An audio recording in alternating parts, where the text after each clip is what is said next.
Guillaume Canet révèle les conditions hallucinantes pour devenir le réalisateur d'Astérix, ZAP-TV. Invité dans Beau Geste, la nouvelle émission présentée par Pierre Lescure sur le cinéma. Guillaume Canet a révélé les conditions hallucinantes imposées aux cinéastes qui y concourent pour réaliser Astérix.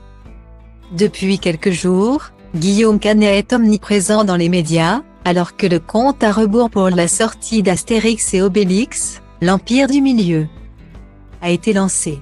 Pour ce 8e film en tant que réalisateur, Guillaume Canet s'est entouré des plus grands, au sens propre comme au figuré, puisque Zlatan Ibrahimovic figure sur sa fiche de casting. Ravi d'avoir collaboré avec le footballeur suédois, le réalisateur n'a pas manqué de raconter que celui-ci ne voulait s'adresser qu'à lui sur le tournage en cas de besoin. Et a même fait part de plusieurs punchlines dont seul Zlatan a le secret, sur son rôle ou encore sur son salaire. Guillaume Canet, qui a pour habitude de joindre l'utile à l'agréable en proposant des rôles à ses proches, a également fait confiance à son ami Gilles Lellouche ou encore la mère de ses 2 enfants Marion Cotillard, pour se glisser dans la peau d'Obélix et de Cléopâtre. Invité sur le plateau de 20h30 le dimanche. Dimanche 29 janvier, l'actrice oscarisée n'avait pas tari d'éloges sur celui qui l'inspire tant dans sa manière de travailler. Il a toujours, c'est ce qui définit son travail, l'amour de l'humain, l'amour des personnages. Sortir l'humanité de chaque personnage, dans n'importe quel genre, dans le drame ou la comédie.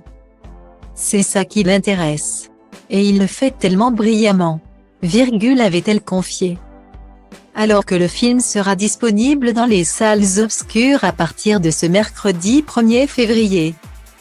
Guillaume Canet a expliqué à Pierre Lescure, dans sa nouvelle émission Beau Geste, que tout le monde ne pouvait pas prétendre à la réalisation d'Astérix pour une raison très simple, les cinéastes intéressés par le projet doivent répondre à 3 conditions non négociables. Il y a eu un casting de réalisateurs. Une fois j'étais pris, une fois je n'étais pas pris. Point. C'était assez fou.